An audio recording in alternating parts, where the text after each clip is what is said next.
ঐকমত্য কমিশন তারা note of dissent এবং নোট অফ ডিসেন্ট কীভাবে মীমাংসা হবে সেই অংশটা বাদ রেখে আদেশে আমরা দেখলাম এই সনদকে উল্লেখ করা হয়েছে। এটা তারা তো করতে পারেন না। পারেন কি? এটা তো সাইন ডকুমেন্ট, এটা তো কেউ চাইলেই বাতিল করে দিতে পারেন না। হ্যাঁ, ঐকমত্য কমিশন কেন সেটা বাদ দিয়ে প্রস্তাব করেছেন এই ব্যাখ্যাটা তারা নিশ্চয়ই দেবেন। ঐকমত্য কমিশন 15ই অক্টোবরের যে আলোচনা শেষ করেছেন তারপরে সকলের সাথে আলোচনা না করে সেই অবস্থান থেকে সরতে পারেন না, এর কোনো নৈতিক অধিকার তাদের নেই। সবাই ছিলেন, এনসিপির প্রতিনিধিরাও ছিলেন, জামাত ইসলামী, বিএনপি এবং 30টি রাজনৈতিক দল, আমরা গণতন্ত্র মঞ্চ সহ। সেখানে সবাই শেষ পর্যন্ত এই জায়গায় এসছে যে সনদটা নোট অফ ডিসেন্ট সহই যাবে এবং তার ভিত্তিতেই হ্যাঁ না হবে। এখন স্বাক্ষর করার পরে বাস্তবায়নের যে পদ্ধতি, সেখানে এসে যখন সুপারিশ করলো ঐকমত্য কমিশন, তারা নোট অফ ডিসেন্ট এবং নোট অফ ডিসেন্ট কীভাবে মীমাংসা হবে সেই অংশটা বাদ রেখে আদেশে আমরা দেখলাম এই সনদকে উল্লেখ করা হয়েছে। এটা তারা তো করতে পারেন না। পারেন কি? কোনোভাবেই কি এটা গ্রহণ করা সম্ভব? এটা তো সাইন ডকুমেন্ট, এটা তো কেউ চাইলেই বাতিল করে দিতে পারেন না। হ্যাঁ, ঐকমত্য কমিশন কেন সেটা বাদ দিয়ে প্রস্তাব করেছেন এই ব্যাখ্যাটা তারা নিশ্চয়ই দেবেন। এটা কি তাদের নিজেদের প্রস্তাব? সরকারের কাছে তারা প্রস্তাব করছেন যে কোনো নোট অফ ডিসেন্ট থাকার প্রয়োজন নাই। ঐকমত্য কমিশন আদৌ এটা করতে পারেন কিনা সেটা একটা গুরুতর প্রশ্ন। কারণ ঐকমত্য কমিশন নিজস্ব মতামত দেওয়ার জন্যে এইখানে যদি তারা এইভাবে সিদ্ধান্তমূলক জায়গায় যান, তাহলে তো আসলে রাজনৈতিক দলগুলোর সাথে আলোচনাটার কোনো কার্যকারিতা থাকে না। এখন আমরা কি এই যে নোট অফ ডিসেন্ট, আমাদের দলের পক্ষ থেকে প্রায় নোট অফ ডিসেন্ট নাই বললেই চলে, আমরা কিন্তু পুরোটার সাথে একমত।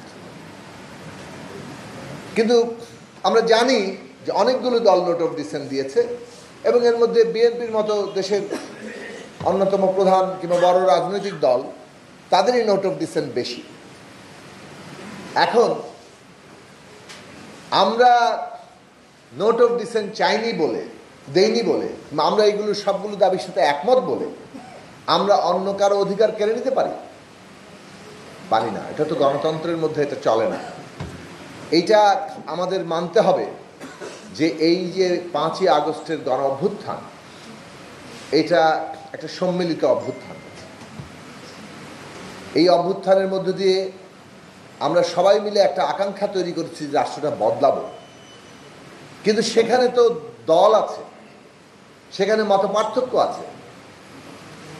একটা কোনো রাজনৈতিক দল নির্ধারকভাবে সমস্ত রাষ্ট্র শক্তির উপরে, রাজনীতির উপরে কর্তৃত্ব কায়েম করেনি।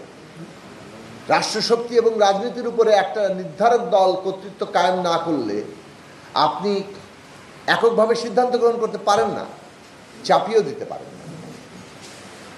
কোনো অবস্থাতে চাপিয়ে যদি দেয়ও কোনো বৈপ্লবিক সংগ্রামে, শেষ পর্যন্ত সেটা টেকে কিনা সেটা একটা আলাদা প্রশ্ন। কিন্তু যে অবস্থায় আমরা ছিলাম, এটা তখন আলোচনা হতে পারত 5 থেকে 8 তারিখের মধ্যে। সেই আলোচনার দায়িত্ব ছাত্রদের হাতেই ছিল। রাজনৈতিক দলগুলো সিদ্ধান্ত নিয়ে ছাত্রদের হাতে দিয়েছিল এবং তাদের দায়িত্ব ছিল সকলের সাথে কথা বলা।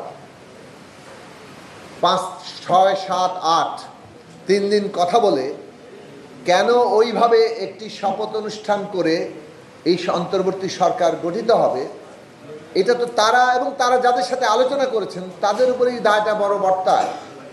কিন্তু 5, 6, 7, 8 যা করা যেত তা চাইলেই কিন্তু 1 বছর পরে রিক্রিয়েট করা যায় না। এইটা আমাদের রাজনৈতিকভাবে উপলব্ধি করা দরকার এবং আমরা সেটা যদি ঠিকমতো উপলব্ধি করি তাহলে আমাদের উচিত হবে আমরা যা সেটেল করেছি, যতটুকু ঐকমত্যে পৌঁছতে পেরেছি, সেগুলোকে আনসেটেল না করা, মানে ওগুলোকে আবারও কোনো অনিশ্চয়তার মধ্যে না ফেলা।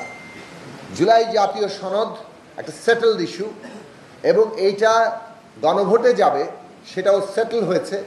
সেইখানে এটা জনগণের অনুমোদন পাবে, কাজেই আগামী সংসদের উপরে এর একটা বাধ্যবাধকতা তৈরি হবে যে জনগণ এটাকে সমর্থন করেছে। ঐকমত্য কমিশন 15ই অক্টোবরের যে আলোচনা শেষ করেছেন তারপরে সকলের সাথে আলোচনা না করে সেই অবস্থান থেকে সরতে পারেন না। এর কোনো নৈতিক অধিকার তাদের নেই।